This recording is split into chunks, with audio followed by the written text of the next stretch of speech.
This story happened to Lucy. She spent her university years in Guangdong, China, and in 2019, just before her graduation internship, her classmates decided to gather for a farewell dinner. They took a group photo to commemorate the occasion, but something was off. In the picture, her right eye seemed slightly smaller than before. Everyone else was too busy checking themselves to notice that Lucy saw it. She brushed it off as a trick of the camera. Then, during the National Day holiday, she returned home from her internship and her family went out for a meal. Another group photo was taken. This time, her right eye looked even smaller, and a faint black haze lingered around her. Her family dismissed it, bad lighting, or maybe she hadn't opened her eye fully. That Lucy knew something was wrong.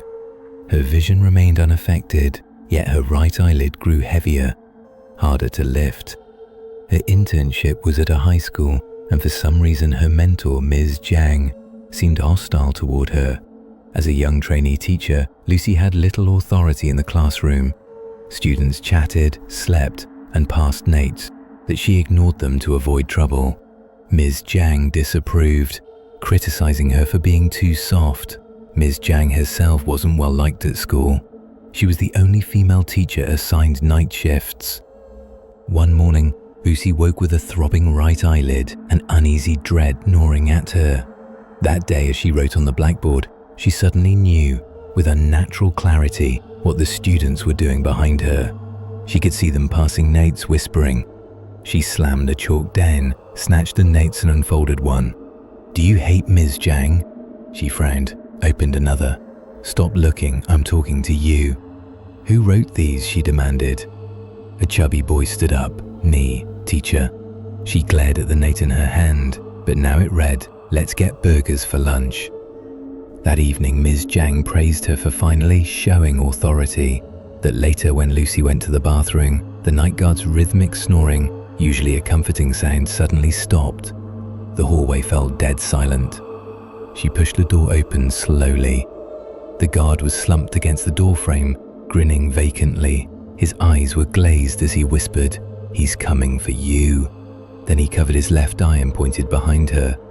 Lucy felt it, a static-like prickle crawling up her spine. She screamed, shoved past the guard, who burst into laughter, shouting, "Happy wedding, a long and happy union," he shouted. The words echoed through the empty hall as Lucy fled. She rushed back to her dorm, desperate to wake Ms. Jiang, only to find her standing at the window, back hunched, shoulders shaking. "Ms. Jiang, we have to go." The woman whirled around. Her eyes were shut, her jaw grotesquely swollen, her face purple. She giggled, then turned back to the window, shaking hands with the air. "I'm the bridesmaid," she slurred. "Happy wedding, a long and happy union." Lucy's blood turned to ice as a chill gripped her. Then, chaos. The guard burst in with others, and just like that, the nightmare ended. Miss Jiang stood there, dazed, her jaw normal again. Later, Lucy's family consulted a medium who revealed a chilling truth. Near her university stood an old abandoned basketball court, perpetually waterlogged from Guangdong's endless rain. During her third year, construction began to renovate it, but progress stalled. Lucy passed it daily. One day, joking with friends about ideal boyfriends, she gestured at the ruined court.